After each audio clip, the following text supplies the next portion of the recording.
I haven't done one of these in a while. So we are going to have a look at this is Kim Iverson. That's her channel there, Kim Iverson.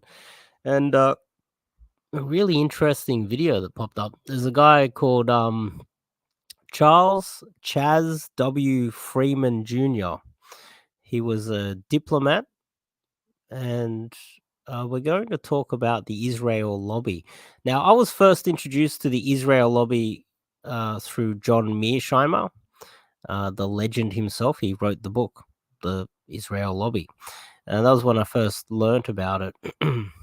um, if this is live and it's working, can someone leave a comment so I can see it?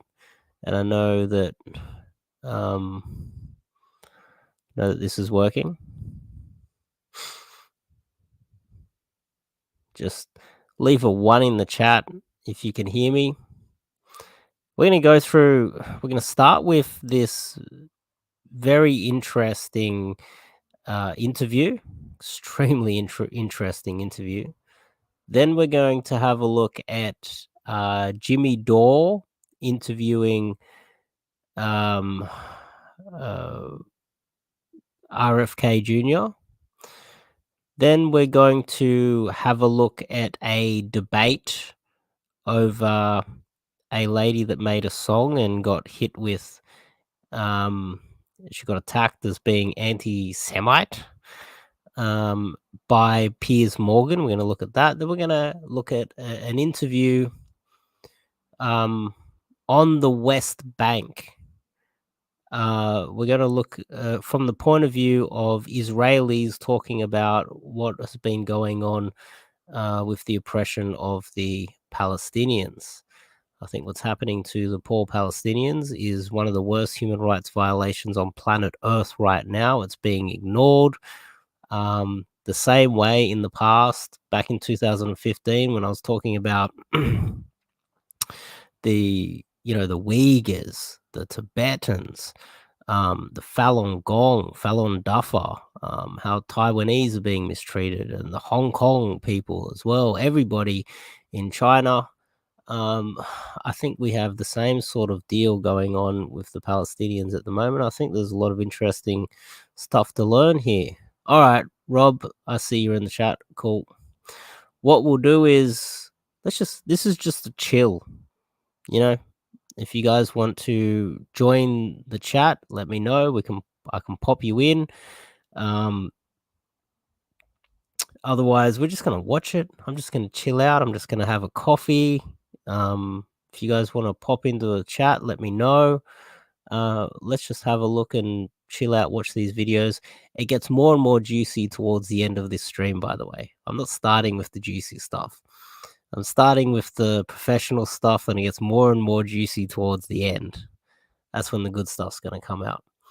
But let's just get straight into this. This is really interesting. Understand who you are. First, I want to talk about why you withdrew your name from being chair of the National Intelligence Council. Why were you being attacked by, it looks like, both Republicans and Democrats? Well, I had been critical of Israeli policies in the West Bank, and generally, I thought they would end badly for Israel. And I was basically mugged by the Israel lobby. And it became apparent very soon. I had been recruited for two reasons. One, to try to restore credibility to the intelligence product, which had been gravely damaged by the farcical intelligence run up to the invasion of Iraq, as well as other issues. And second, to do some management reforms inside the National Intelligence Council. It became apparent I couldn't do either if I was under constant attack and so I wasn't anything I wanted to do anyway, so I withdrew. I want to talk about this Israel lobby. What is it? It still seems to be incredibly powerful in our foreign politics. I mean, we just saw this week the president of Israel show up to DC, spoke to Biden, met with in a joint session of Congress. Everybody stood up and cheered. There were some that boycotted because of the treatment of the Palestinians in the West Bank. But we also see RFK Jr., who's out there running for president, and he continues to be smeared or slandered as an anti-Semite. And then when that happens, he often comes back and is ultra pro-Israel. I mean, just doing almost overcorrecting, or maybe it's a genuine feeling, but it almost feels like an overcorrection to be like, no, I'm a friend of Israel, big friend of Israel. Why? And it just makes me wonder, why is there such a hold on the United States? Like, what is that power that Israel has over us, to where essentially when the president spoke in the joint session of Congress, he almost made it sound like we're one nation, the United States and Israel, that we are intertwined, one and the same, and we will always be friends. What is it with that? Well, it's essentially the power of campaign donations and sometimes some pretty dirty politics. If you're critical of Israel, you can expect your opponent to get money from the Israel lobby. And if you look at the figures, American Jews and other supporters of Israel, and there are quite a few who are Christian fundamentalists, Christian Zionists, give disproportionately to politics. They're very good citizens, but they have a cause, and no politician. Chad, what the hell is a Christian Zionist? Isn't that an oxymoron? What does that even mean? I'm going to have to do some Googling.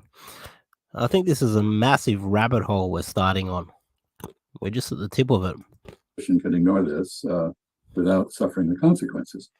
So it's really very unusual that 9 people, in this case, Bernie Sanders and the several of the women, the squad, the squad, actually boycotted this. And they did that because the entire world outside the United States sees Israel as a grotesque human rights violator and an aggressor in its region. And yet the United States protects it in the Security Council with vetoes. And we actually pay for many of the horrible things that it does to the Palestinians.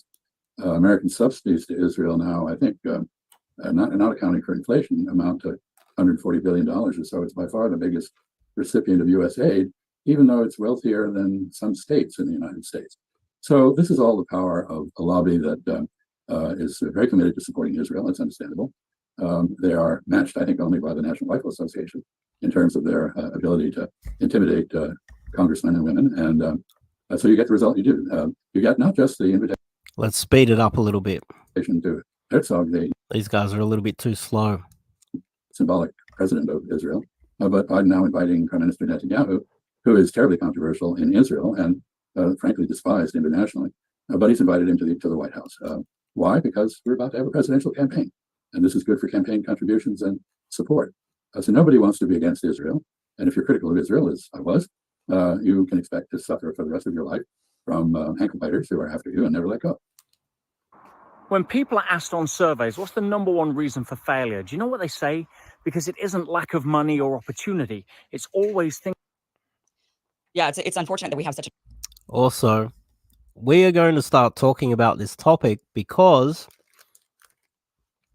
a foreign nation has just invested, I don't know how much money, millions, maybe even $1 billion, I have no idea, in influencing Australian politics. Are you guys aware of that?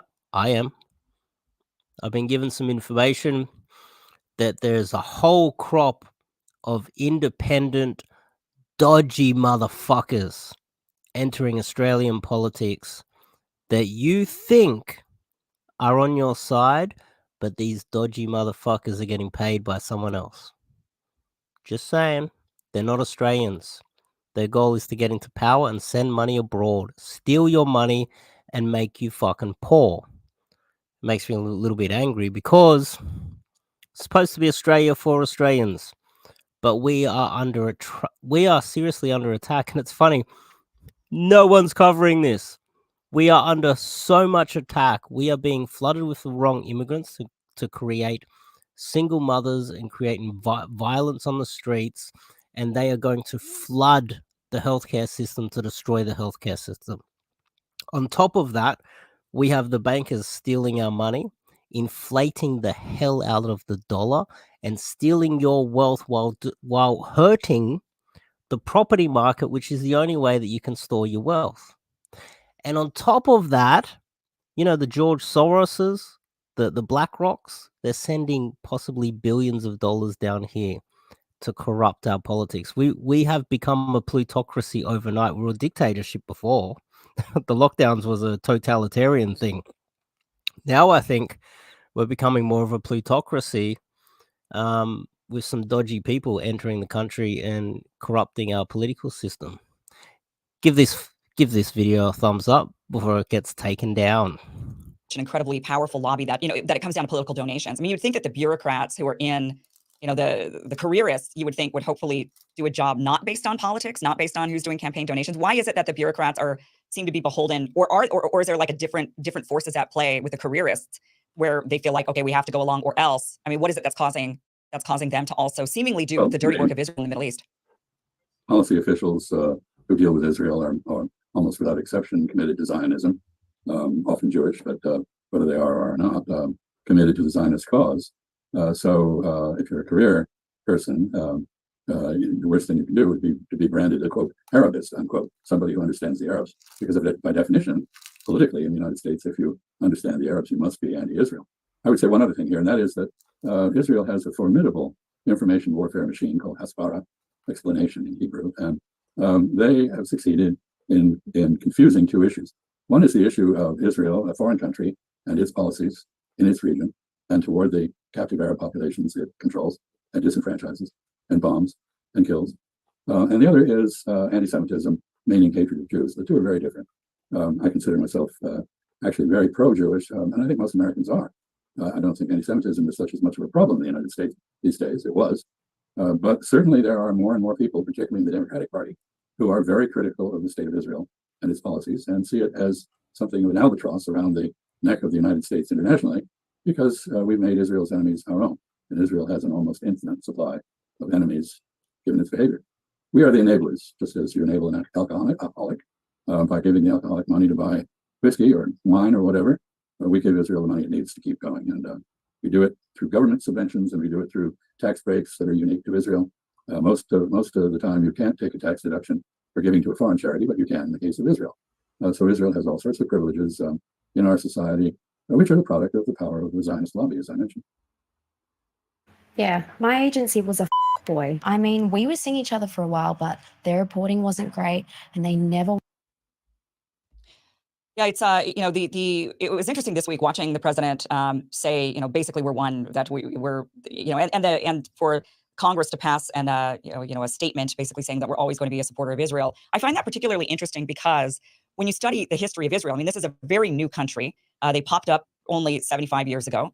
Really, it's really impressive when you think about how a country could just start 75 years ago and be as powerful and wealthy as it is. That takes a certain type of dedication. It takes a certain type of mentality. I've been there, traveled around the West Bank, dined with Palestinians, met with Palestinians, watched how they had to cross through. I crossed through the checkpoints with them and dealt with all of that with them. And when you're there, it's astonishing. I mean, it's absolutely astonishing that this is happening to them. We don't hear anything really about it here in the United States, but it's also a level of ruthlessness. When I was over there, I thought, wow, this is a country that in 75 years has been able to grow to be as powerful as it is. You don't do that without being ruthless. I mean, you've got to be committed to your cause, and you've got to get really extremist mentalities in order to accomplish something that impressive. It's very, very impressive. But that being said, I don't think they're really an ally to the United States. I think they want the United States to be an ally to them. But I think ultimately, in order to be that successful, you have to be very selfish. This Kim Iverson is really good, really good. I have only just discovered her, but you would say that she would be someone that believes in the founding fathers of the United States and what United States is supposed to really stand for. And yeah, she's red pilling the hell out of you guys right now. And I think that they would, on a dime, turn on the United States and realign themselves with a new ally who they feel like is going to be protecting their interests. I think they're selfish. So they're just about themselves or about their own survival. And they'll do anything to survive. And that includes cutting the United States off if that's what it requires, and pivoting towards new allies if that requires, if that's going to be China and Saudi Arabia, for example. Like every country. And it's funny what's going on here. That so much money is being siphoned out of the United States. She doesn't touch on one thing as well, is that the reason why you have a semi-retarded president of the United States right now, because he's not the real leader of the United States. The real leader of the United States is BlackRock. BlackRock has become this parasitic company that has taken, just melon scooped out, all of the prime military the best military tech there is, and all of the money, and taken it out of the United States, and we don't know where it is now. Is BlackRock, is it still an American company? Who knows? When it owns 15% of Australia, it owns 15% of Canada, it owns assets all across the world that total $11 trillion. If it was a country on its own, it would be the third largest economy in the world, in front of Japan. That's how powerful BlackRock is. Who does BlackRock work for? So I find it really interesting that we do this kind of pledge of allegiance to Israel, when I don't believe they're actually, I think they've pledged allegiance to themselves, rightfully so. I think every nation should do that for themselves. But now I think we're witnessing a pivot with Israel, a slight pivot. You know, they play footsie, like with Russia, for example. They don't want to take the hard line against Russia the way the United States wants them to, because they're friends with Russia. Russia helps them out at times. They've got a big population of Israelis who immigrate in from Russia. So it's not really in their best interest to make Russia into an enemy. And we're noticing that they seem to be also pivoting towards some of these nations like Saudi Arabia that they never really did before. China, when I was there, I saw a massive number of Chinese Zionists that were there, Christian Chinese Zionists who were there supporting the Zionist cause. And there is a big difference between anti-Semitism and... Again, what the hell is that? Can someone explain that to me? Does anyone know what that even means? Christ bearing. I kind of get it, but I still don't get it. What the hell? How can you be a Chinese Christian Zionist from Europe? That's some convoluted shit right there. That's not a double agent. That's a quadruple agent. How does that even work? Anti-Zionism. But there were a lot of Chinese, I mean, way more Chinese than I saw Americans. So I could see Israel very easily pivoting towards China's our new best friend, because they're giving us gobs of money and they're supporting us. What do you think is going to happen with that? I mean, do you see what I'm saying about it? Like, I do think that they're going to pivot. I think we're watching this pivot happen, and they're making new friends. I mean, what's your assessment with what's going on in that part of the world? Well, I think that Israel, like other countries, perhaps more so than most, is indeed ruthless in pursuit of its own interests, and it feels no loyalty to any other country. Right. Israel has a dilemma, and it's not an unusual one in the region. There's not a single country in that region, although we call various countries allies, that has any commitment to the United States at all. All of them are looking to the United States for protection and pursuing their own interests. And that's true of Israel. But Israel has an issue, because there isn't any other great power beyond the United States that's willing to subsidize it, protect it in the UN, endorse its policies toward the Palestinians, overlook its human rights violations. They might try to play footsie with China. And indeed, Mr. Netanyahu has arranged to go to Beijing on some sort of trip to try to work out a bigger relationship with China, despite American opposition to that. But the Chinese are not going to play too much ball. They have no desire to assume this burden that we carry. Israel's relationship with Russia, as you indicated, is quite close. Like India, like China, they refuse to take sides in the Ukraine war against Russia. That reflects in part the fact that about 20% of Israelis are Russian speakers, and a good deal of the Russian oligarchy is Jewish and has sought refuge from Mr. Putin in Israel. So this is a very complicated country out for itself. That's understandable, but it is ruthless. You said sometimes it's more than ruthless. It's quite vicious toward its critics, as I suspect you may have already experienced. My family, I'd rather die than lose it.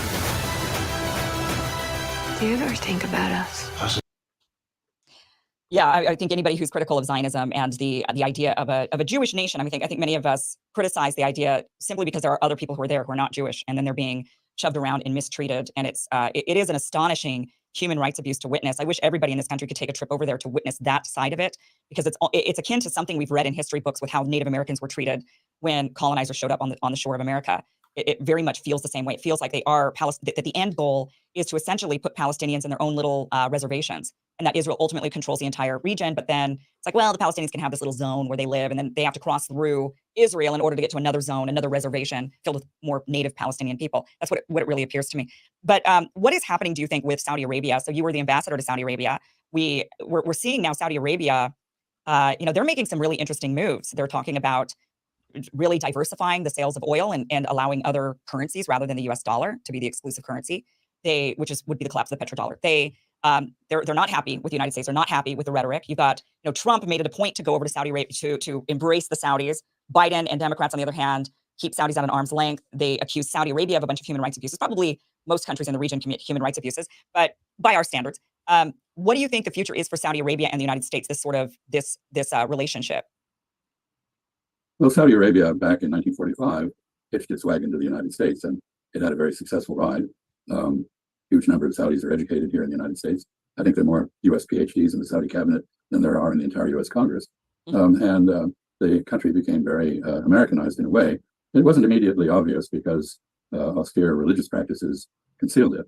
But Mohammed bin Salman, the crown prince, who's now the de facto ruler in the kingdom, has greatly liberalized the controls on social practices and basically driven the more reactionary clergy away. So Saudi Arabia is going through a huge social revolution, but it has also declared its independence from the United States.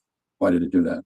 Because it was shocked by the American inability to distinguish between the Saudi royal family and Saudi Arabia as a country, and some Saudis who committed the atrocities of 9/11. It felt betrayed by the United States. It had looked to the United States for protection, but then it saw Hosni Mubarak in Egypt overthrown, and that was almost gleefully accepted by the United States rather than opposed. And Iran has done some military operations intercepting oil tankers and other activities in the Strait of Hormuz that are very threatening to the Saudis, and the United States basically has done nothing. So the Saudis have decided we are not reliable, and they have tried to diversify their international relations. They have the same problem the Israelis do, however. There's nobody who can really take our place. There's no country that has the military power projection capability that we do to come to their aid when they need it. Having said that, their economic relationship with China in particular is burgeoning. They have almost incorporated Russia into OPEC, the oil cartel. They have very good relations with Moscow and with Beijing, and they are very much on an independent course. I don't see them coming back to the American fold. I think they are now a middle-ranking power. Biden and company declared they would make Saudi Arabia a pariah and isolate it, but the opposite has happened. It's now courted by everybody for its money and its international influence, given the fact that it's got two of the holy cities of Islam, the third being Jerusalem, under its control. Yeah. You almost make the case, I know you're not intending to do this, but you almost make the case for the number one export of the United States seems to be defense. That's the thing we seem to offer. And with what you're saying is that with Israel, if they can't get it from someone else, then they almost need to remain allied with the United States in order to secure their defense. The same thing for Saudi Arabia. They would need to remain allied with the United States in order to secure their defense. I wish that defense was not our number one export. It just seems to be the thing that we've got, that everybody wants us to be protected by the United States. And so we've got all these bases everywhere, and we just keep going. And we continue to posture and remain in endless war.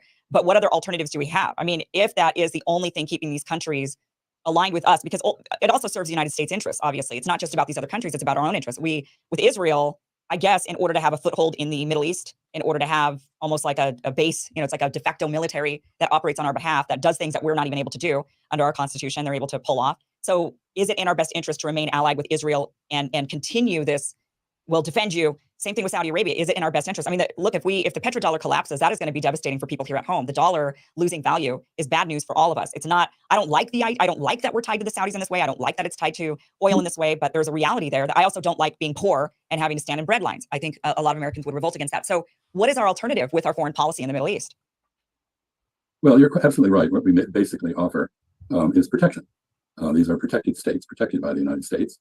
In return for that, in the past, they followed our guidance. They no longer do. Israel pays no attention to very much of anything we say. And the Saudis have now joined Israel in the same disdain for American guidance. But I would say we have a broader problem.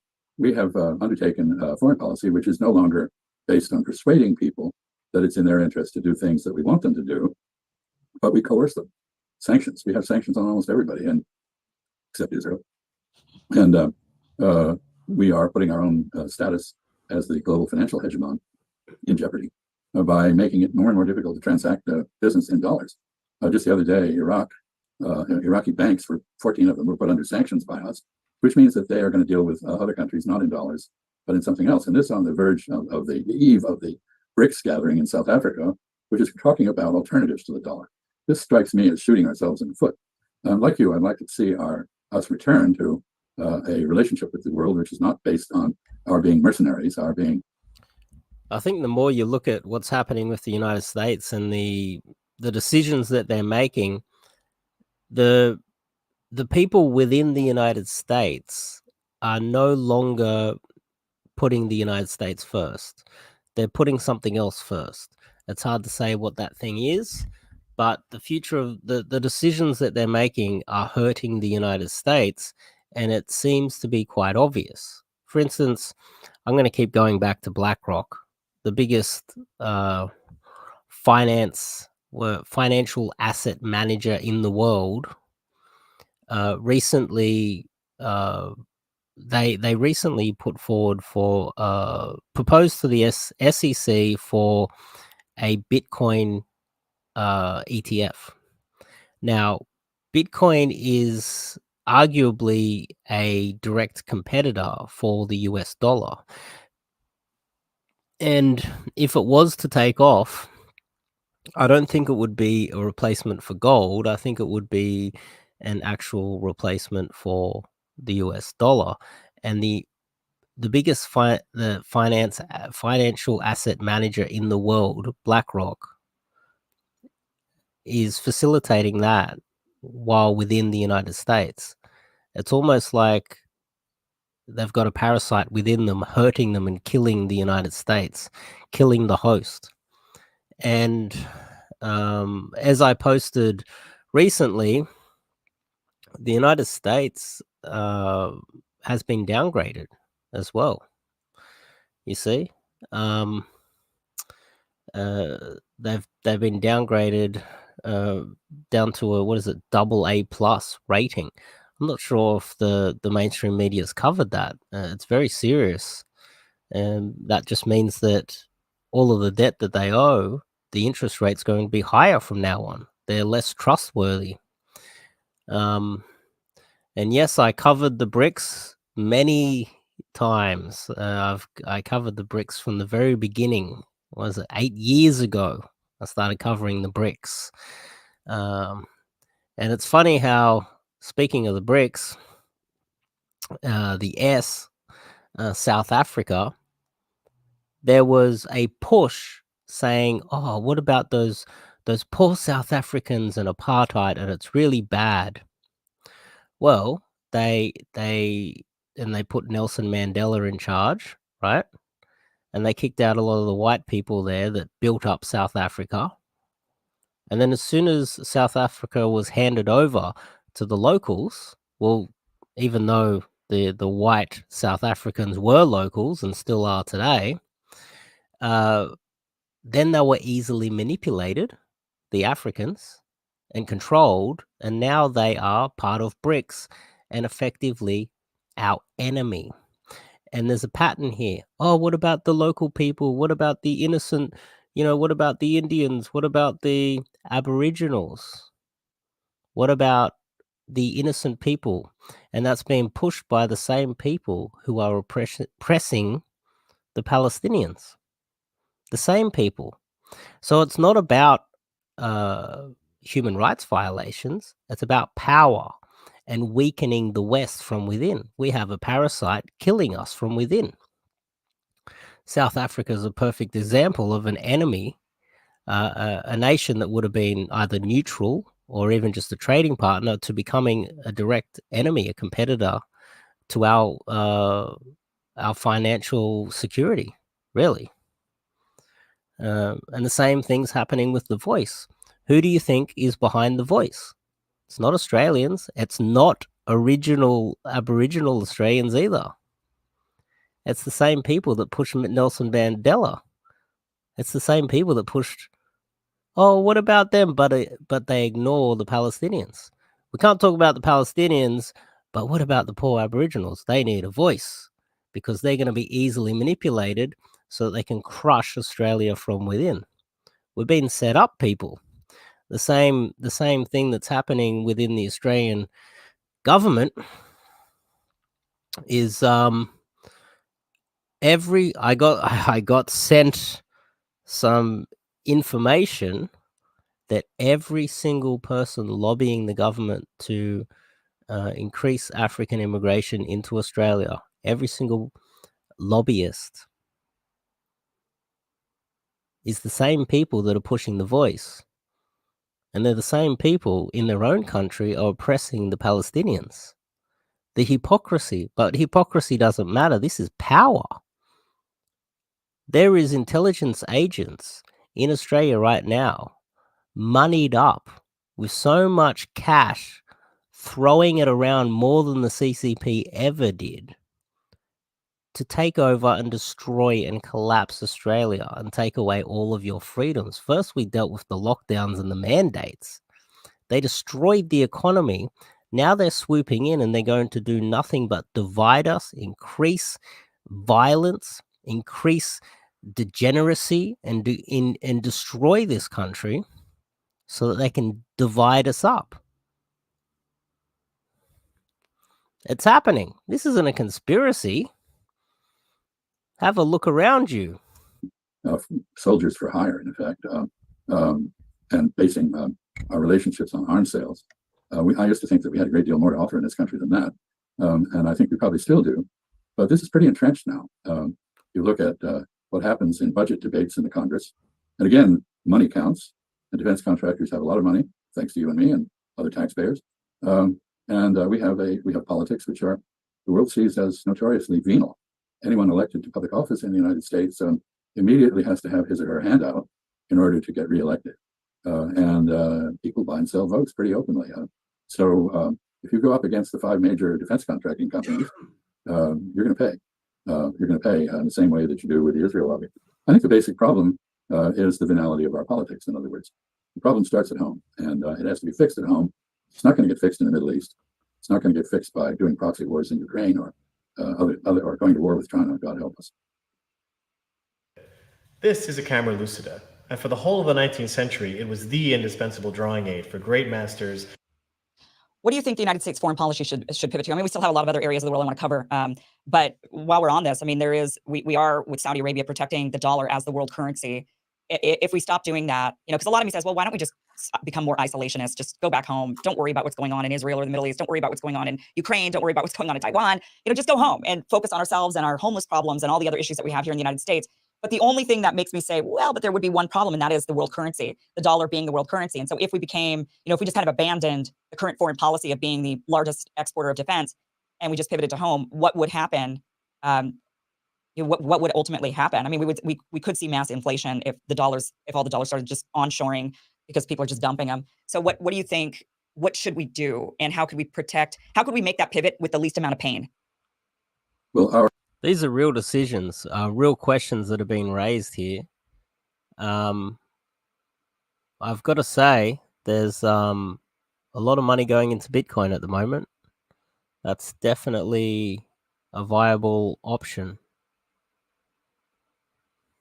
Our global primacy rests on the fact that the dollar is the universal mechanism for settling trade transactions. And therefore, it is a major factor in every country's foreign exchange reserves. If something happens, like other currencies rise to reduce the role of the dollar or replace it, our foreign presence, the 800 bases you referred to, will be over because we won't be able to pay for them. In fact, we can't pay for our government now.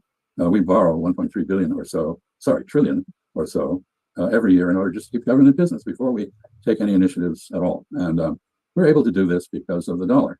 We don't have to produce things. We can just print money, and little green paper portraits of dead presidents are accepted as legal tender pretty much everywhere, until we began to sanction everybody and get in the way of that, which is pretty stupid. Anyway, that's one thing. If we lose the global financial hegemony, our primacy in other spheres will go away too. It won't be just that we will have inflation and suffer at home. We will.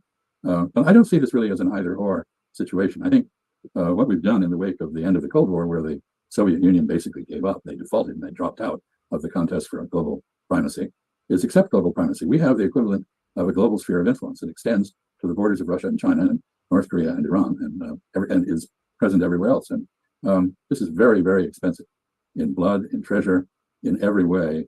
And it is a distraction from all of the problems we've accumulated at home, whether they're collapsing infrastructure, declining educational standards, industry that is increasingly uncompetitive and requires tariff protection to function, and of course, gridlock in government, indecision, all those good things. I would say that we do need to pivot back home, but we don't need to give up our international role entirely. We need to pick and choose. Where are the priorities that we set? It seems that absolutely every spot on Earth, including most recently the Solomon Islands, which I bet most people couldn't find on a map, are of vital interest to the United States. We have to have a military base there, or at least military access. Why is that? Other countries seem to be able to decide what's important and what isn't. We don't seem to be able to do that anymore. He didn't really say whether the Solomon Islands was important or not. He didn't really say that. But to Australia it is. And that's one big part of, you pull a little bit of the string, the whole thing unravels. And everything that the United States is connected to will disappear overnight.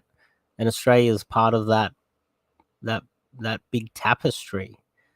You lose the Solomon Islands, you lose Fiji.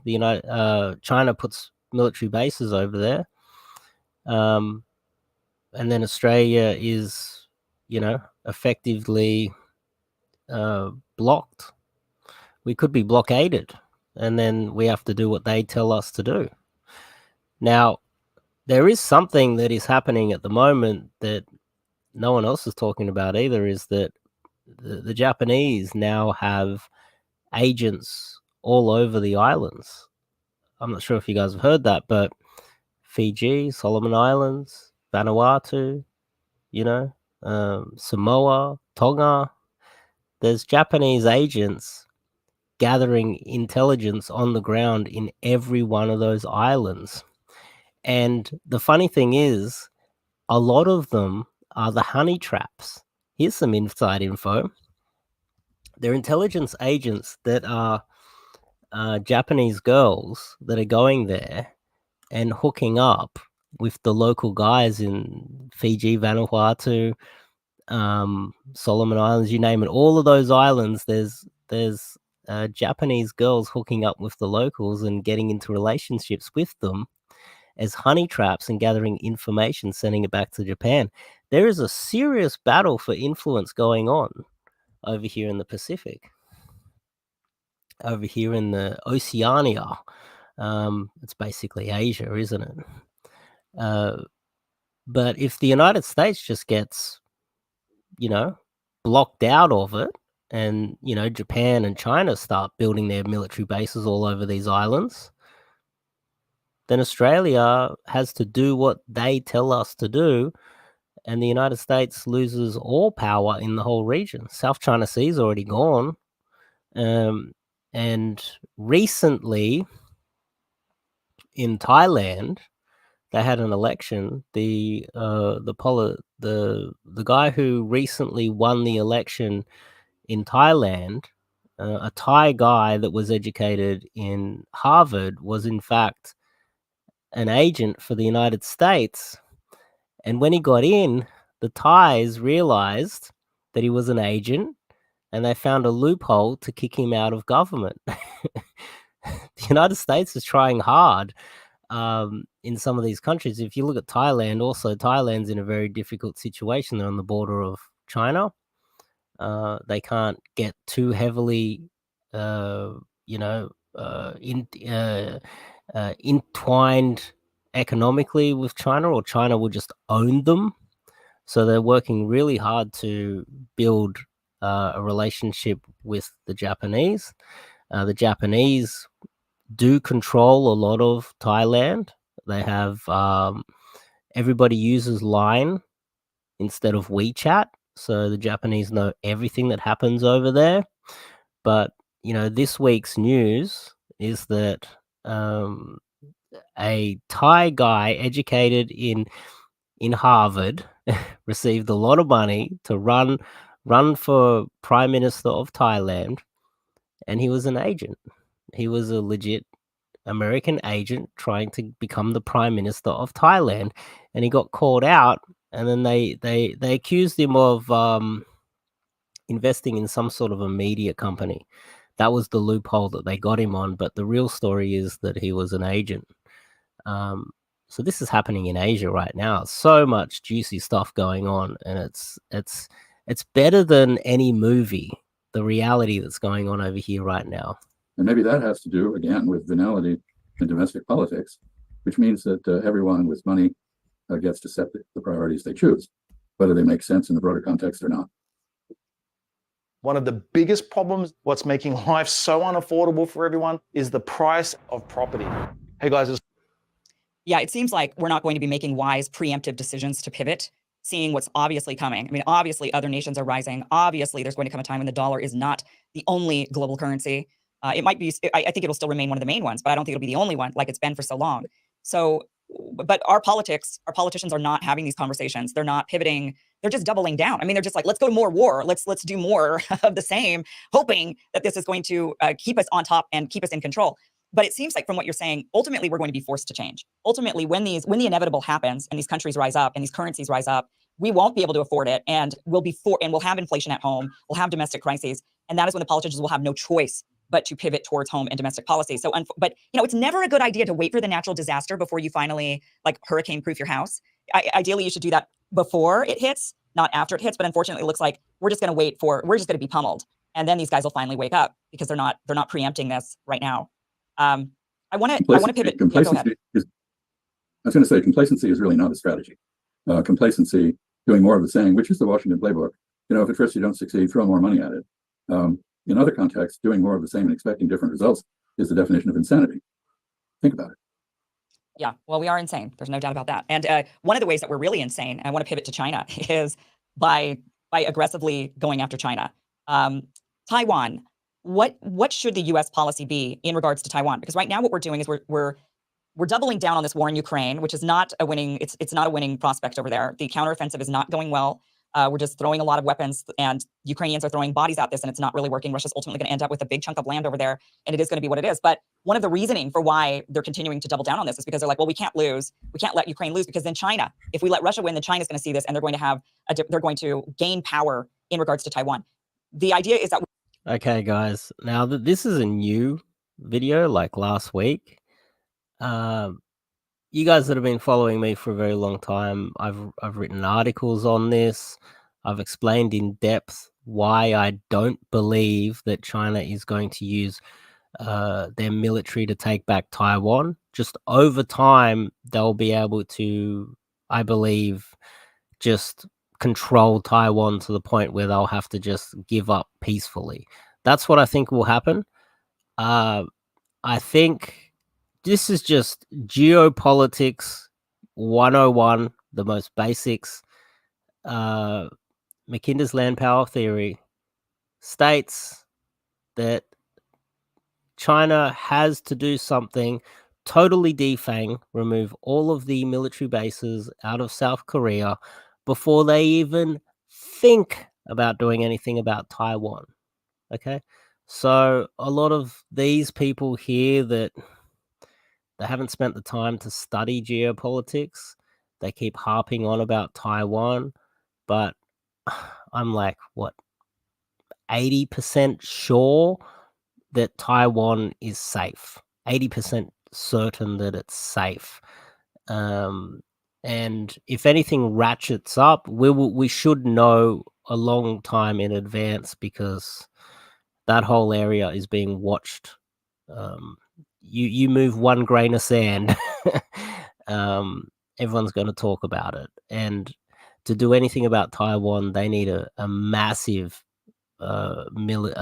naval presence, and on top of that, they also need to have a lot of missiles pointed at South Korea because they will get involved. And so I think Taiwan's safe. Anyway, I've explained that in detail in articles in the past.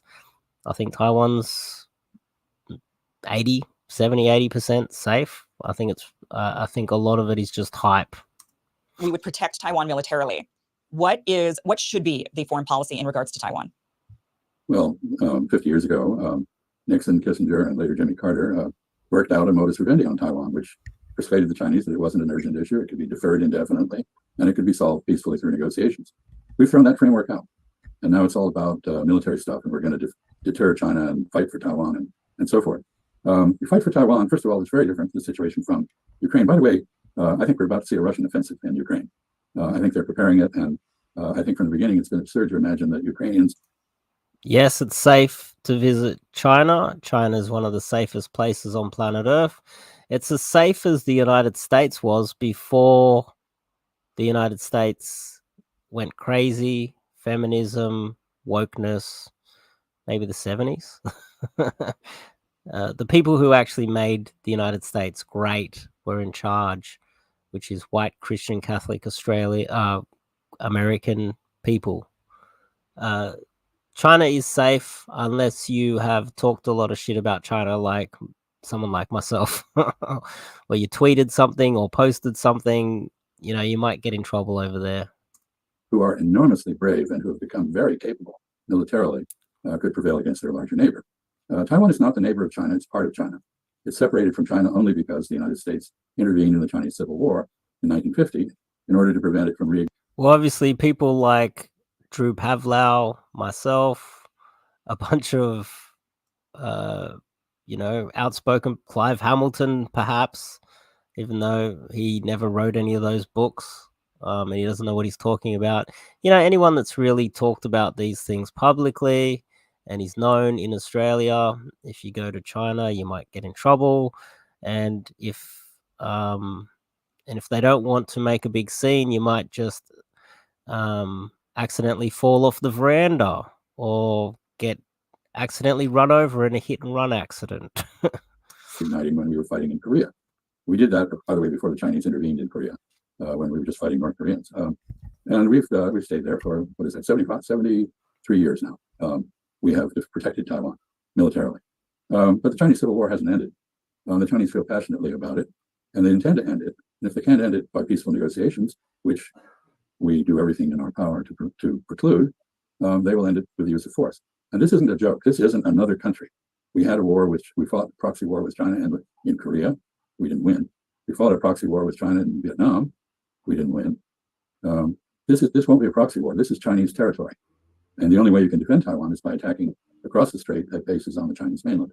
The minute we do that, we run the risk of a nuclear exchange, because the Chinese are not going to sit there and allow us to bomb their cities without bombing back. And so when we look at this, we should look at it seriously, realistically. Every war game that is done, that is worthy of the name, including those done on a classified basis within the Defense Department, shows that we lose in such a fight, even if it doesn't go nuclear. If it goes nuclear, you and I probably won't be here. And so I think the stakes are too high. And the answer is to restore a modus vivendi through diplomacy with China. But we are not engaging in diplomacy with China. We go to China and we lecture and we tell them what our view is, and we don't listen to theirs, and we don't address the concerns they have. That is the recipe for war. That is exactly what happened to kick off the Ukraine war. The Russians demanded negotiations on security in Europe. We told them we weren't going to talk to them. They said, okay, we're going to do something military. Be right back. Whether that was smart on their part is a different question. I think it wasn't very smart. But there's no doubt that we're replaying this scenario with the Chinese. It's not a good thing. Do you think that our leaders are crazy enough to really truly go to war with China in their part of the world? I mean, we would be in their, right there. It's not like, and that's the problem with, at least, yeah, it just, that makes absolutely zero sense to go pick a fight with another country on their turf. They've got the home team advantage, the home court advantage. It's not good. Are we really that crazy? Well, we have a president who on 4 occasions, notwithstanding the fact that he does not have the constitutional authority to take us into war, that is a prerogative of Congress, has pledged to do exactly that. So I would say there's a couple of things that we need to remember. First, we're in China's face. We're running 3 or 4 aggressive patrols of the Chinese coast every day, naval, air, and aerial. They are not doing a thing on our coast yet. Believe me, they're going to arrive on our coast for reciprocity reasons, and we're not going to like it. When they're off San Diego or Puget Sound or Norfolk, Virginia, we're going to freak out. They freaked out because of what we're doing. It's very provocative. Second point, you're absolutely correct. If you have a war over Taiwan, Taiwan is 100 miles from the bases on the Chinese mainland and 6,000 miles from bases in the United States. It's not clear at this point at all whether Japan, which would be key to any defense of Taiwan, would in fact join us. Japan has to live with China. It's not that far away. And Japan has quite a history in China. For 14 years from 1931 to 1945, it rampaged through China and by some accounts killed as many as 35 million Chinese.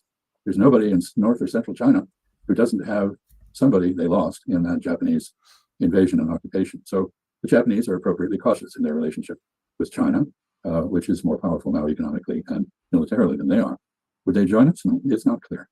South Korea will sit things out because South Korea has been invaded, or Korea, I should say, the Korean Peninsula, has been invaded 72 times in its history, mostly from the north, sometimes Yeah, South Korea is the Ukraine of Asia. They get squashed every couple years. But it is flooded with American bases. And I wouldn't put it past the United States to accidentally launch a missile into North Korea or accidentally launch a missile into Beijing if anything was to happen in Taiwan, because then they would respond. North Korea would just launch 1,000,000 missiles into South Korea and then it's on. All bets are off. Beijing would go nuts if one missile even went near the place. And I wouldn't put it past the United States to trigger that because it would cause a lot of trouble for China. And so therefore we go back to the original. See, we got to reverse engineer this. They need to do something about South Korea before they even think about Taiwan. It's just that a lot of these guys, they haven't spent the time watching hundreds of thousands of hours of these think tanks talking about this, and it always goes back to South Korea needing to be totally defanged, totally. They need their own special, what is it? What was it? A special military operation that they did in Ukraine. China needs to do one of those in South Korea to clean that up. That whole area needs to be totally safe before they even think about Taiwan. From Japan. It's not going to take a chance.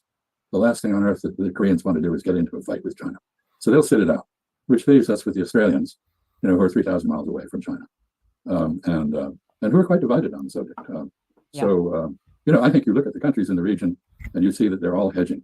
Well, we still have the Philippines over there as well. Well, So the Philippines no. may have bases there. I need some The Philippines hard has not coffee. made no commitment to allow us to Need use some those coffee, bases against and China. We have implied that that's the case, but it's not.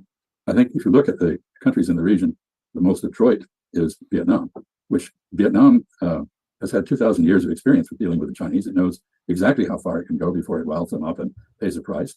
And the last thing on earth it's going to do, even if it gets closer to the United States, because I hope it will, the last thing on earth it's going to do is hitch its wagon to the United States if we're going to go to war with China.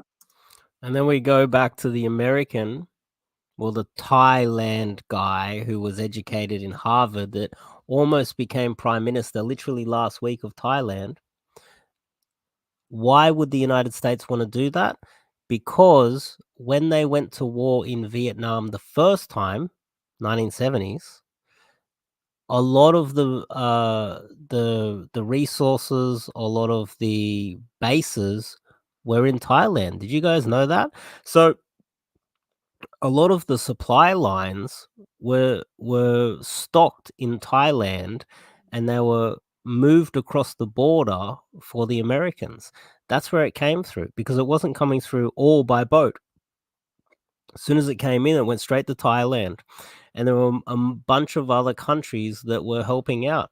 I think France and a bunch of other European countries got real dirty with this.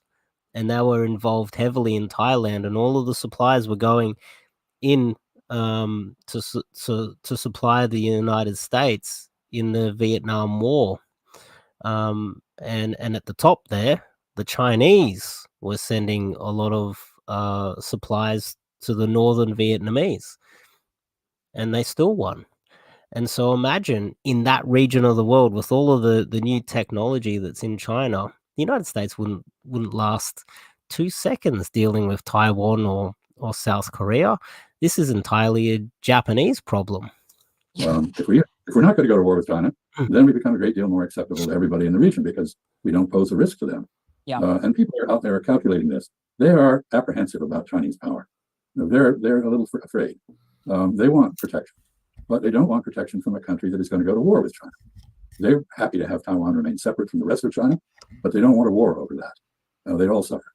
So I think we need to be a bit more sophisticated, and we should find a way to return to some understanding with China about how to kick this Taiwan can down the road rather than make it an urgent matter.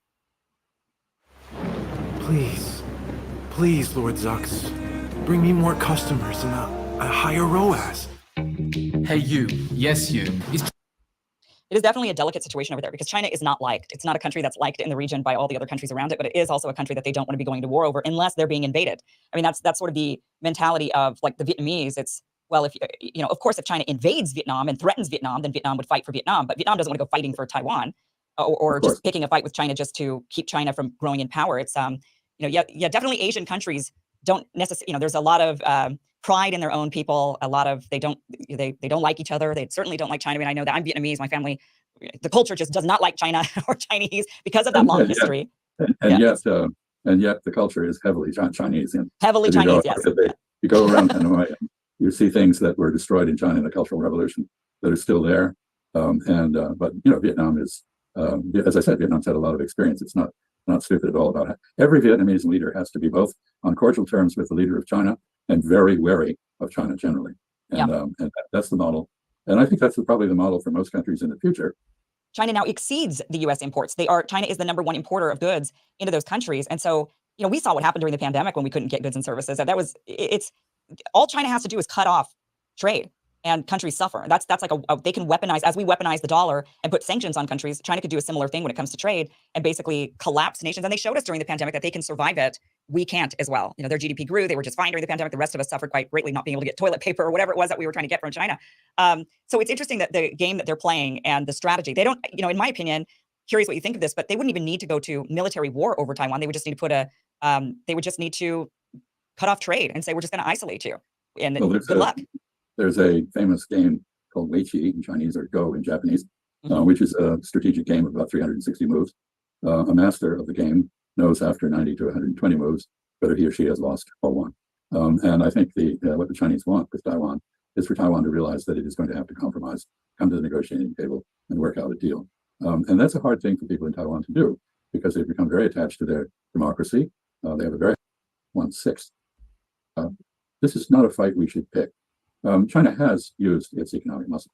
Most notably, a lot of posturing against China. What do you think of all of that? Is that a good strategy, or is that doom? I think it's essentially psychotic, to tell you the truth. I mean, it's cutting off our nose to bite our face. A very good example is renewable energy. The Chinese are by far the global leaders in solar, wind power, and now nuclear power. Kansas and Missouri and so on. And then these states went bankrupt and they defaulted on the bonds. There was that knew a lot. You know, they were very, very good farmers. So there's a lot to learn. That was in Weiser, Idaho. Weiser, Idaho. Okay, I was guessing Idaho. Yeah, that's that makes a lot of sense. Well, anyway, 0.9%, 0.9% of U.S. farmland is owned by foreigners. I mean, this is a ridiculous thing to go hysterical over. And the idea that you should discriminate against a particular nationality is pretty bad, in my view. We have a long history in this country of anti-Oriental exclusion laws, and you mentioned Japanese farmers; they didn't fare too well in World War II. And you know, why do we want to repeat this kind of injustice? But does China? Well, because I don't think we're able to go to China and buy up property. You referred to the Belt and Road Initiative, and China is exporting not just goods but services. It's building roads and railroads, and before anybody can use it. Earlier, but in terms of purchasing power, the Chinese economy is about 1/3 larger than ours already, and getting larger, growing faster. So this is disturbing. If you've been #1 for a long time, you take that for granted. You feel threatened when somebody's bigger, stronger, maybe more capable than you. So that's entirely natural. I know, however, that other countries in the past have dealt with this. Yeah, they've kind of gone into China. I cover that here all the time. I would much prefer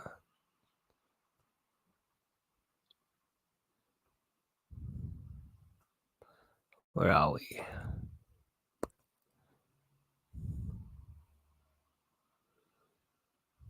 There we go.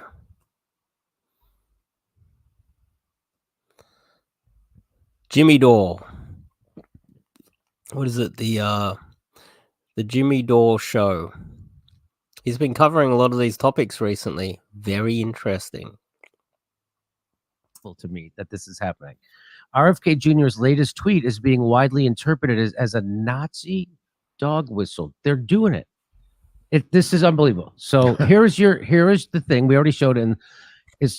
Since the assassination of my father in 1968, candidates for president are provided Secret Service protection, but not me.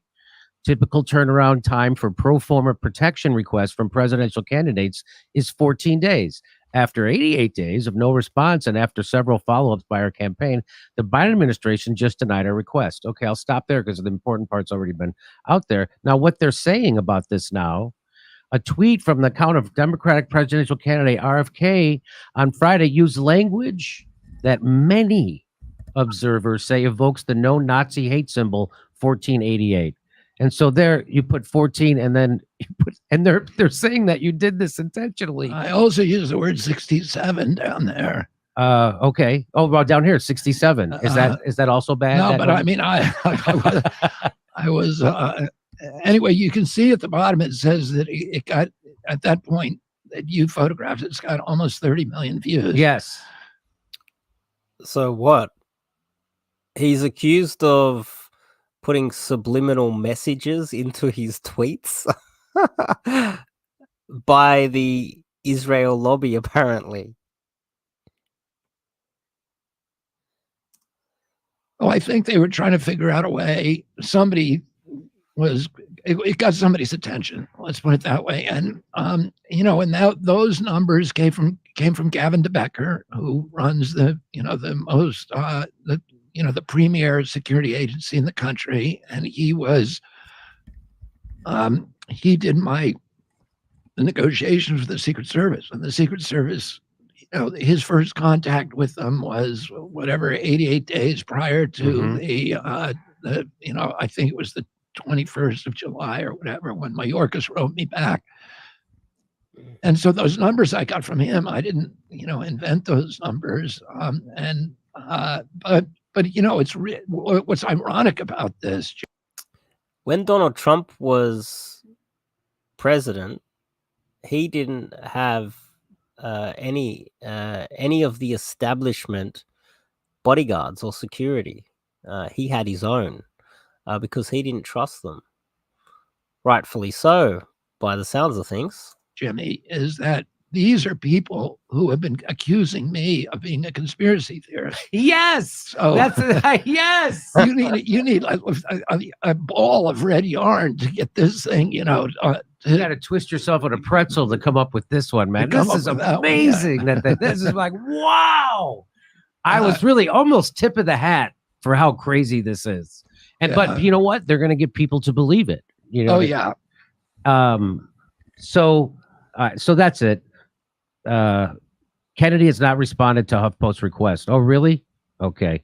It's not clear whether he personally approved. Well, I mean, that is like if HuffPost called me and it's like, did you beat your wife? Yeah, I know. Right. So I don't want to give him the chance to run the next headline. Kennedy denies, being using that symbolism. Anyway, it was absurd. It was comically absurd. It's a crazy story. I won't even read it. It's crazy. It's just nuts. But half the country has a positive feeling about you, and so I think half the country sees through stuff like this. And by the way, all of this are just lies. What there's on this particular page that you're showing, This one, Kennedy has come under fire for trafficking in anti-Semitic conspiracy theories at a recent dinner. Oh, this thing again! They're bringing this.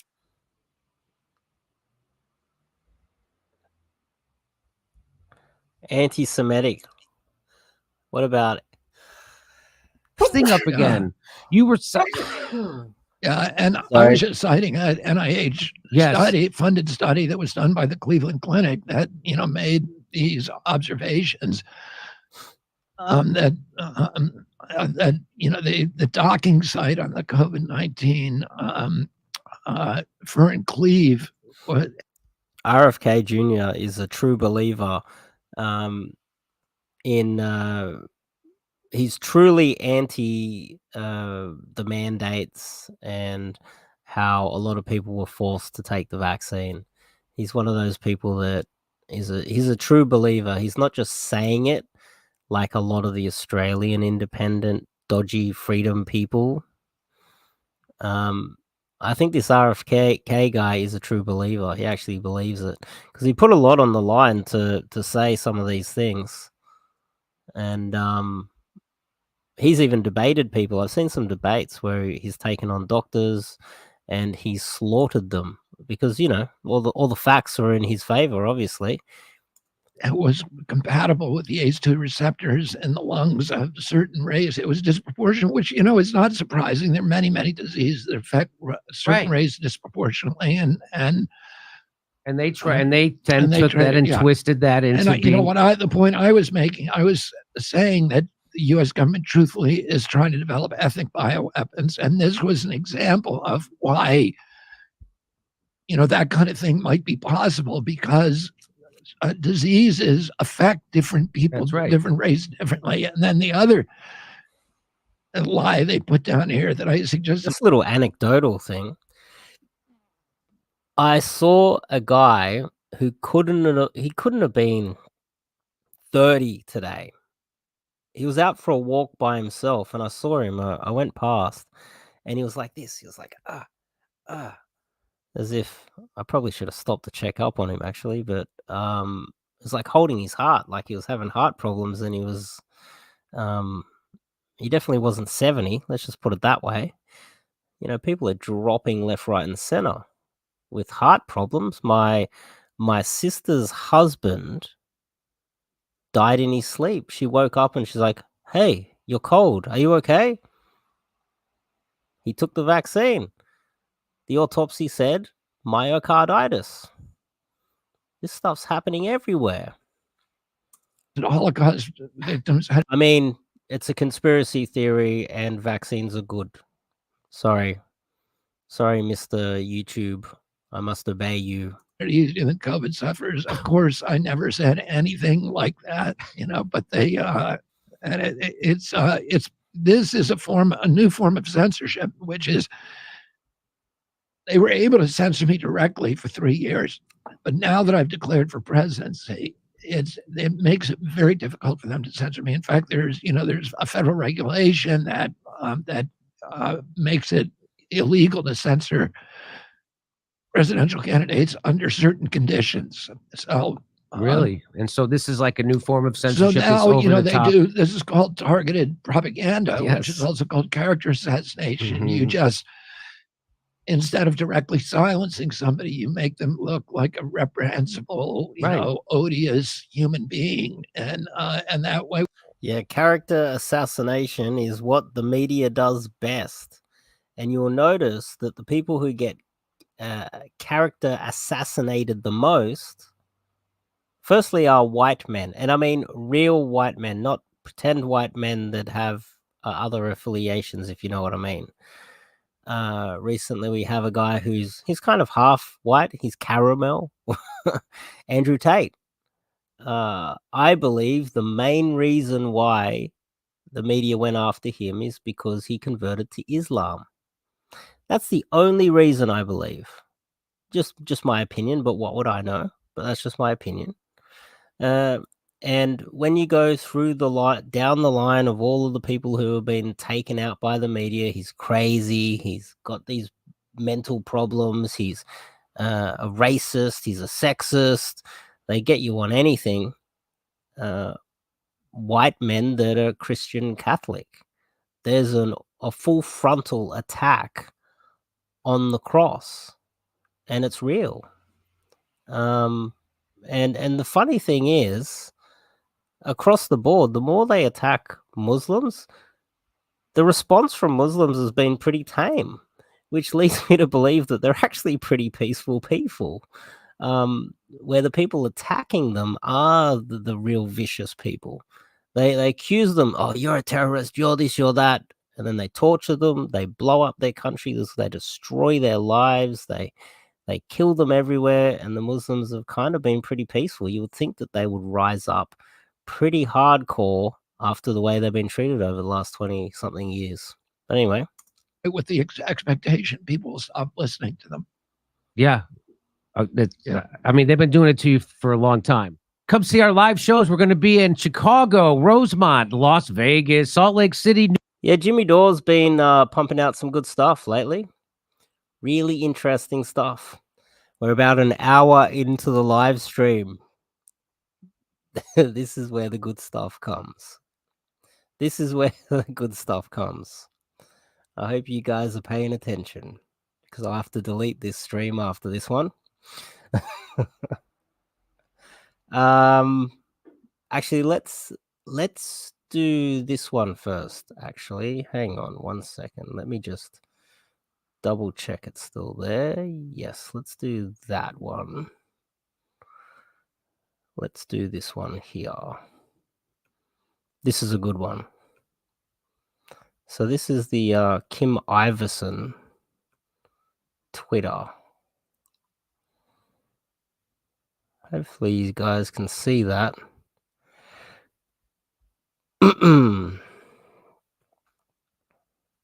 So let's listen to these interviews. Now, I'm not saying that we can blame the people. So this is real Zionists keep it real. So these are interviews, I think in Israel, talking about the Palestinians. Imagine if we had interviews like this in Australia. You just get not only cancelled, but the police will come knock on your door. Like, because, you know, we live in a dictatorship, of course. I think Israelis have to take over, and they have to kick them away. It will be much better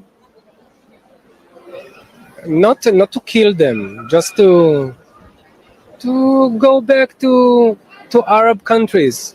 But it's really rightfully ours. If you look, Imagine if you've got an Australian there saying, "Oh, we took, like obviously in an Australian accent. Oh, we took the Aboriginals' land, mate, and we shouldn't just kill them, just send them back to wherever they came from." Like that's literally what this guy. Because what did they do? They invaded the Palestinian land, took it from them. It's like colonizing a country, colonizing the people, and saying, "Oh, we probably shouldn't kill them." This next one is fucking hilarious. To Arab countries. but it's really rightfully ours. If you look at the history and at like the wars, and we didn't even start a lot of the wars. And we conquered these places rightfully, like it's ours. 1,400 years later, we come back. We conquered this. We conquered it rightfully. It's ours. We killed them first. You're gonna hear this. To Arab countries. But it's really rightfully ours. If you look at the history and at like the wars, and we didn't even start a lot of the wars. And we conquered these places rightfully, like it's ours. 1,400 years later, we conquered these places rightfully. It's ours. And you know how people complain about the Chinese holding a grudge or the BLM protesters? Imagine holding a grudge for 1,400 years. We come back. Now, I'm not saying that we can blame the people living here for what happened, but you got to accept that that's some kind of divine justice, that their great-great-great-great-grandfathers kicked my great-great-great-grandfather out of here, and then we come back, and all of a sudden they're like, well, no, we don't want it, it's not fair. They're exactly the same as leftist nerds in the United States talking about racism against black people. I think that the Jews came here, they took this land, and this is our land now, and I don't think there should be here no Arabs. Like Arabs, they want, we gave them Gaza, they should go live there quietly. If they want, they should go back to Iraq, I don't know, to wherever they want. I think that we need to...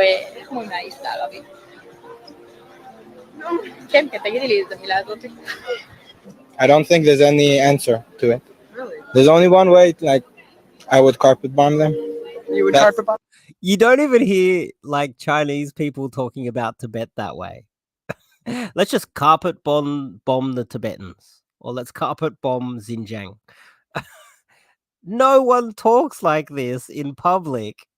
It's the only country on planet Earth that talks about a legit colonization and genocide of people openly like this and gets away with it. And if anything, you get in trouble for talking about them talking about it.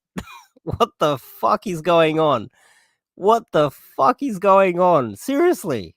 It's the only way you could deal with it. Like, one more time. It's the only way to deal with it. Just gotta fucking carpet bomb all these innocent people. What the fuck? I don't think there's any answer to it. Really? There's only one way, like, I would carpet bomb them. You would carpet bomb them? It's the only way you could deal with it. Like, or try to stop them a different way. It never worked. I think that we're miserable. The Arabs make a piguim and we need to kill Arabs. No. Think another thing. We need to kill all the Arabs. That's what she said. And it's funny. There are military bases in Australia that are owned by these people. There's armed people running around Australia right now that could be a serious threat to us if they decide to take a piece of Australia. Seriously. I remember one idiot back in the past saying that, oh yeah, the Hong Kong people are being taken over, so therefore we should give them a city in Australia. Well, parts of Australia now are being lined up to be taken from us. That's what's really going on right now. And the type of person who says that they colonize a country, kill the people, like make the regions around them non-functioning places. Recently, the Israelis were pouring cement into what is it? The water wells, so that the Palestinians wouldn't have any water. Things like that, like legit genocide stuff. And it's being posted everywhere. It's not like I need to search this stuff out. It just pops up. People are always sharing this stuff. It's like legit happening. There's legit genocides going on over there. We need to worry about our own problems as well. But we talk about Xinjiang, the Uyghurs. We're talking about Taiwan. We're talking about Hong Kong. But there's a serious genocide going on. And they're so arrogant that they actually say this publicly. This is next level shit. That the Jews should have rights to hate them. I think we have the right to hate them. I don't. We have the right to hate them, genocide them, kill them, colonize them. But if you talk about it, the Anti-Defamation League is going to come after you viciously. So you got to understand that we are in. If you want your ability to talk about things like this, I dealt with this for years, talking about the CCP. You know, I had death threats for years. I had people writing articles about me. You can't talk about the CCP and the genocide in Xinjiang and the Tibetans and Taiwan and how they're literally organ harvesting the Falun Gong people because they don't agree with their religion. It's the same deal with the what's happening over in Israel. It's actually worse. The reason why not. I wouldn't trust any of them. אין מצב שיהיה פה שלום בארץ, אי אפשר לעשות איתם שלום, הם תמיד שונאים אותנו. אם אי אפשר לעשות שלום והמצב ככה לא יכול להישאר, אז צריך לטפל בהם בדרכים אחרות, אין מה לעשות. I think we should give them a country. If you're doing any problem, you just go in there to give them a country, and then it's going to be a war between countries, you know? If they're going to throw rockets, we're going to throw one big one and done. Oh, there you go. Genocide is the only answer, apparently. That's next level stuff. I just can't believe this. That not only that is public, but the fact that they are so confident that they would get online and say that. I don't know one Chinese that would get online and talk about the genocide over there. I don't know one of them. Like, no Chinese, they would avoid getting involved in such dirty politics, talking about, you know, the whole Nelson Mandela thing.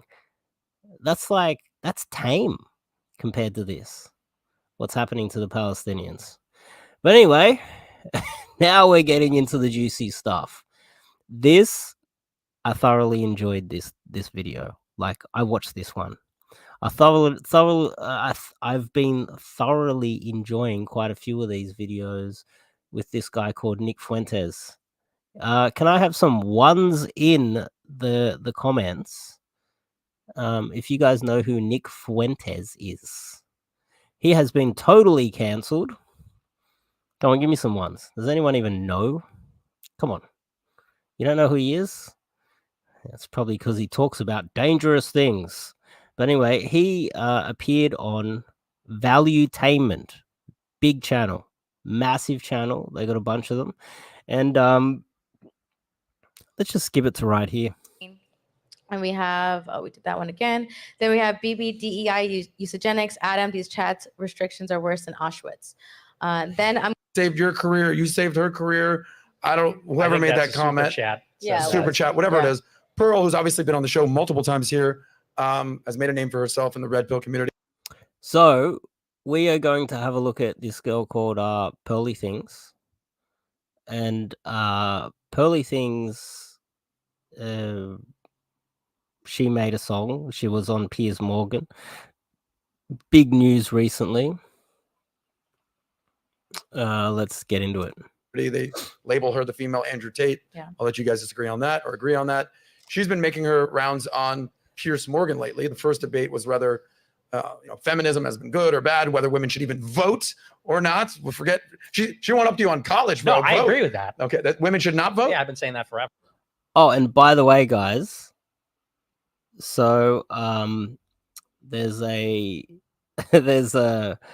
there's also a guy that was making videos recently with Nick Fuentes called John Zerker. Funny as hell. And myself, I literally just did an interview tonight with one of those Christian channels talking about this stuff. Look, you got to do what you got to do. That's just what I do. Get involved in politics. But I was talking about these topics, and they didn't seem to mind at all, actually. Not vote? Yeah. Wow. Oh, very. You're talking to a potential congresswoman right here. Well, she lost, so not really. I feel the tension. Anyway, let's play the clip of her on Piers Morgan. I believe you have the timestamps. Let's play that clip. play it. Don't forget the audio. When there's nothing holding you back, what would your thing be? I have a device that I use, but it's basically like a half of a rubber ball that I put in my mouth. And why can't we talk about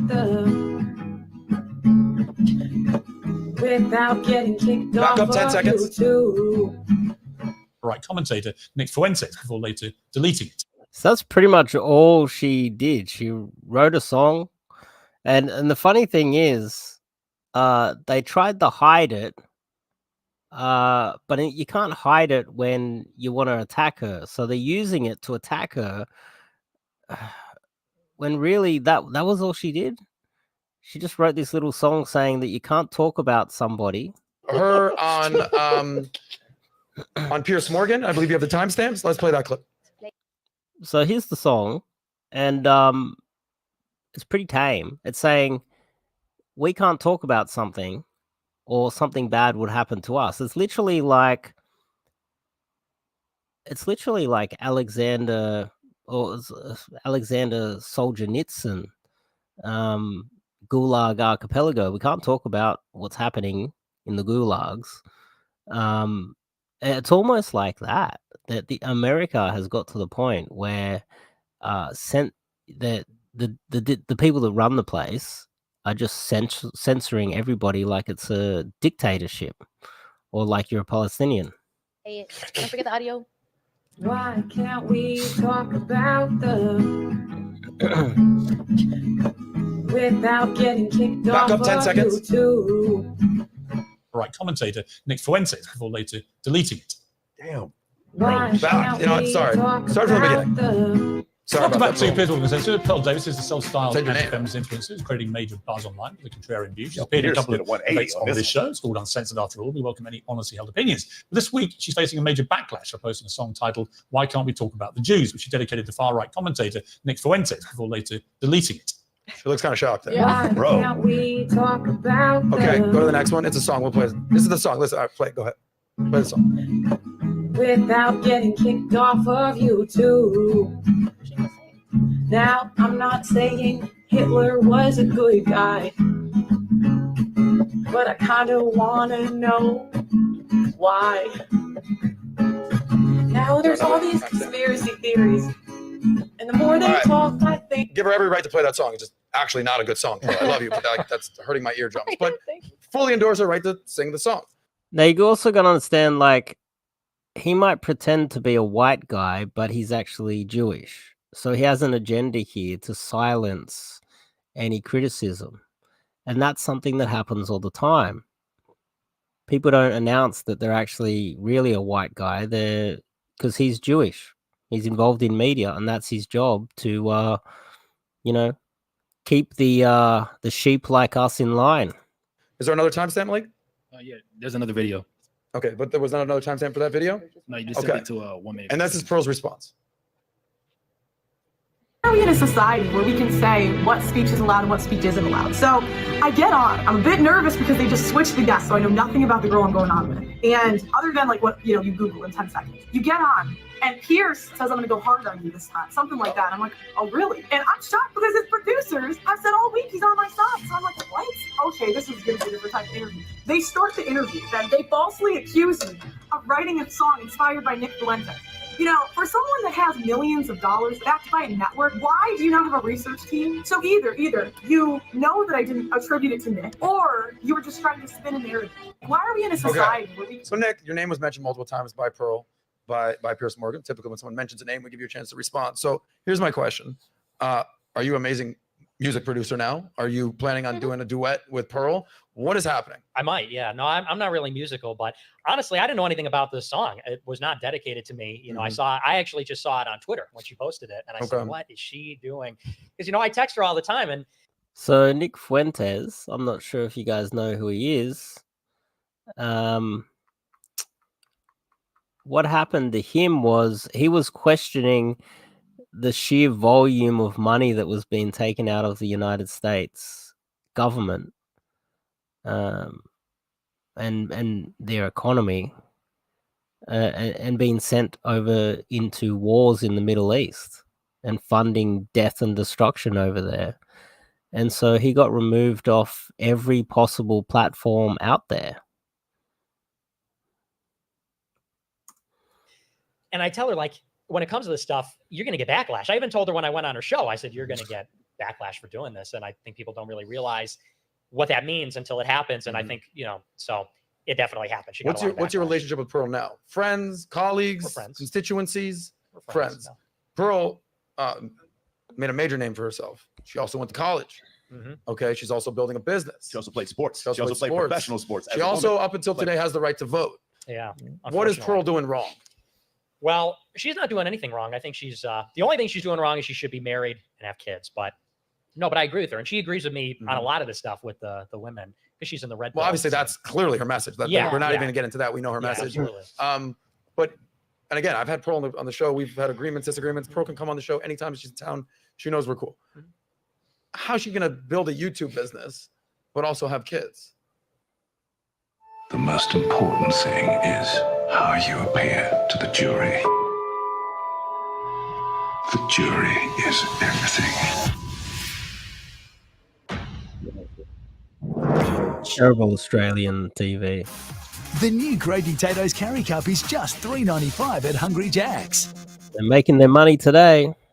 Yeah, she's going to have to choose. She's going to have to make a decision. But, I've seen it happen before. I've had friends who are YouTubers, women, and then they go and have kids, and then they quit. I've seen it happen before. There were actually two prominent examples. Lauren Southern, she was a big right-wing YouTuber back in the day, and allegedly she said she was retiring to have a kid. There were some... Yeah, it's funny how someone like Pearl, who complains about feminism, but then sides with someone who's a Muslim and has made a video like that and kind of made a few videos with people who have questioned the Israel lobby. Pearl's in trouble, but Lauren Southern, who started out just hating feminism, because the thing is, this is part of the game. There's all of these grifters out there. They're talking about these topics, but nothing ever changes. And you and me just keep getting screwed over and over and over again. But Lauren Southern then became anti-Islam. She started hating on the Muslims. became famous and a multi-millionaire off hating Muslims. Why was she promoted while someone like Pearl was not? Well, the Israel lobby by the looks of things, and they want to control the way you think. Some other stuff going on. And then she pops back up a year later. Hey, remember me? I'm back on my YouTube channel. And she got this divorce and has all these problems and whatever. But I knew another girl I don't want to name. She's not active anymore. She was a big activist in the right-wing scene, got married, had kids. No one's ever heard from her again on the internet. I talk to her still, but let me ask you guys a question real quick, because I want to get to the next topic. The song, as not good of a song as it was, I fully endorse the right. You can sing this song. Why can't we talk about the Jews? Oh man. Okay. Jewish. Don't cancel me. Does anyone here think that she should not be able to sing that song? What do you think, Nima? You know, because I know Pearl, and I've seen her staff at her home, and it's pretty diverse. And you know, she was really welcoming to me, and she knows I'm Jewish. You know, and I watched her repeatedly. Yeah, so it's funny how Jewish people in the United States talk about diversity. They're extremely left-wing. But as we just covered, Jewish people in Israel are extremely right-wing to the point where colonizing land and genocide and even considering carpet bombing and murdering millions of innocent people is perfectly okay. Well, that's because they benefit from pushing the agenda and becoming left-wing, the same as the CCP. You know, the CCP, you criticize the CCP, they call you racist, and they're extreme left-wing in Australia because they want all the freebies and all the goodies in our country. But if you go to China, they're extremely right-wing. You're not allowed to get into politics. You don't have any rights in China. We already know that. I've covered this for years. The same person will cross the border and become right-wing in their own country while becoming extreme left-wing, and they need diversity and help us get included into your system, but you can't get included in my system. That's the game. That's the con job. But who's protecting you and me in Australia? Who's protecting the average American person or the average Canadian? No one, because you guys aren't working together. You're not getting together and talking about these topics, and you're not making sure that real white Australian men are getting into politics.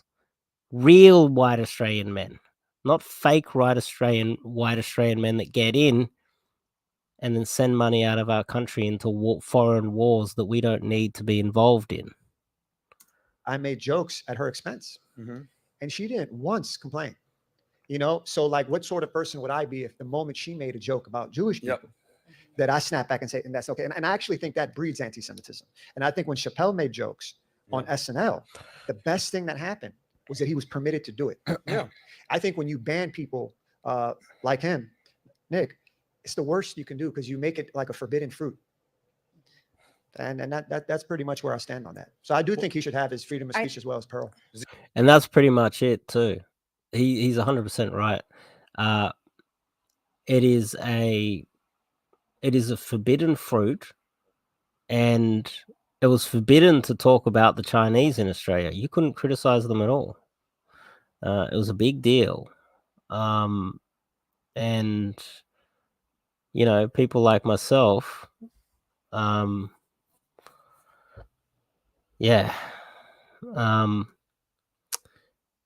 it's like, stop oppressing us within our own country. Let us talk about what we want to talk about.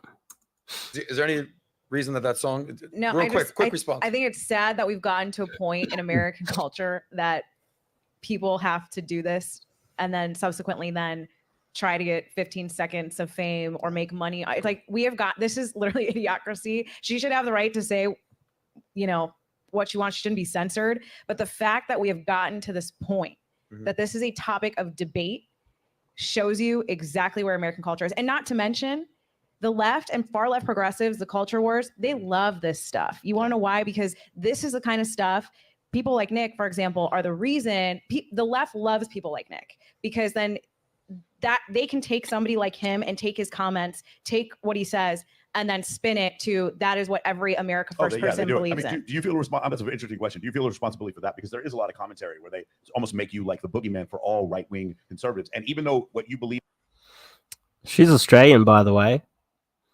She's a high ticket saleswoman.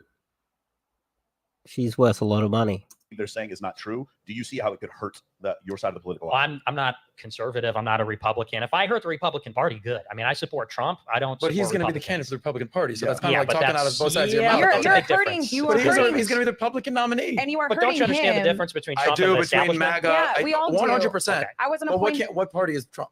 Republican. Okay, so and I support Trump, but I mean, if But the you question was hurt about, him. hang on, but the question was about whether I'm hurting Republican candidates or something, and I say I don't care about Republicans because my message is the answer to liberalism. It's the only message that isn't liberal. What Republicans are pushing is liberalism driving the speed limit. They don't have any problem with transsexuals. Want to put an age limit? Yeah, on but Trump's not pushing that, and you are directly hurting him and undermining his campaign and what his movement is and the people who really do believe in him when you sit there and try to be a surrogate or an ambassador to what you claim to be part of the movement. That's not part of the movement. Really? Were you at Stop the Steal? You were at January 6th? I was not there. Okay, because I was supporting the president. And that's why I got put on a no-fly list. So, maybe you should support the president then. Yeah, I don't know that politically that helped the Republican Party, though. It's January 6th. Well, it's not about helping the party. It's about it was the right thing to do because, we can't actually get into this because we're on YouTube. Yeah, for sure. Well, look, I Well, was, here's I where was I a wanna- here's where I wanna presidential go here. appointee for the Trump administration. Here's where I want to go here. You brought up Trump. You famously had a meeting with Trump, allegedly. I'll let you talk about this. Well, two stories here. If you don't pull up that clip, and then we'll tell this. So regarding Trump, regarding politics, but more specifically regarding Kanye, you mentioned Milo earlier. November 2nd, 2022, Donald Trump hosted yourself and Kanye. At the time, you were Kanye's campaign manager, I want to say? No, I was comms director. Well, Communications director. Potentially. I was perspective. Potentially. Yeah. You were working with Kanye. Right. Formally or informally? Informal. Well, informal. Was he paying you at all? Yeah, I was. Okay, so that's pretty formal. You guys had dinner at Trump's Mar-a-Lago residence here in Florida. The meeting was at Kanye's request. Wes said that Trump was really impressed. Yeah, so that kind of covers most of it. There's one more thing that I wanted to cover, actually. They did mention the trans stuff, a lot of that gender stuff. You guys know about, obviously, all of the pronouns, the gender pronouns, etc. Have you guys ever wondered where all of these hundreds of genders have come from? Have you ever asked yourself where this just come from? It just seemed to come out of nowhere overnight.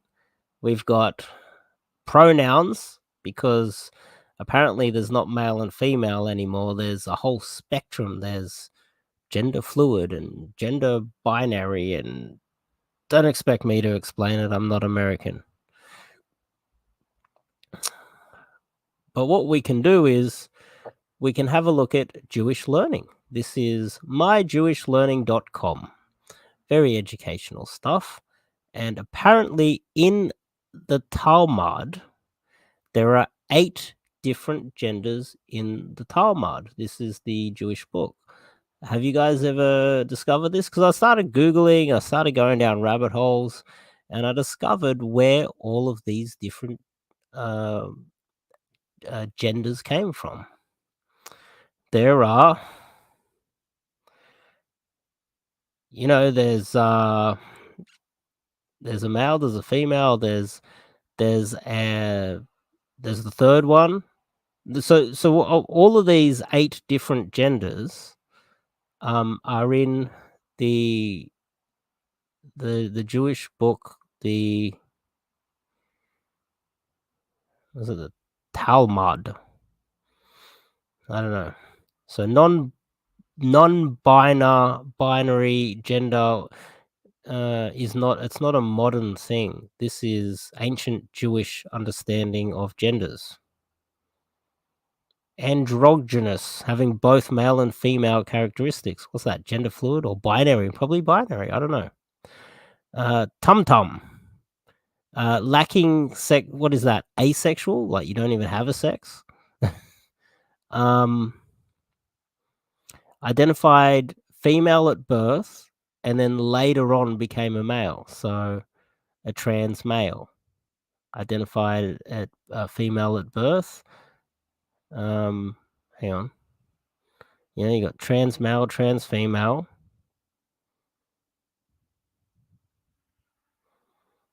So there's a whole bunch of them here.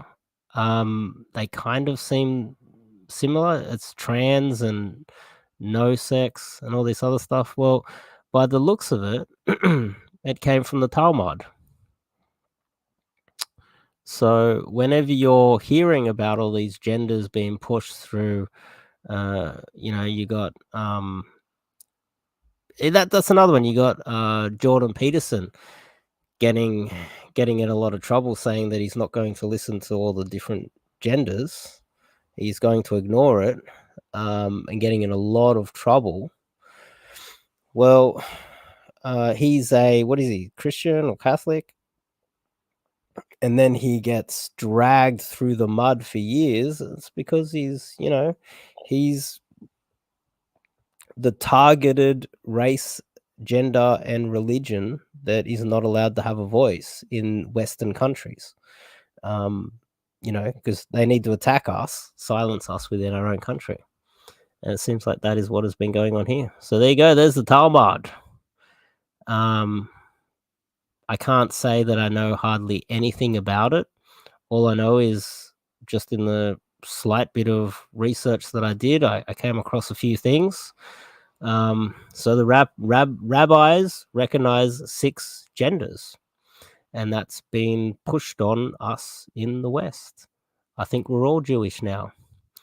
Anyway, that has been a good live stream, good hour and a half.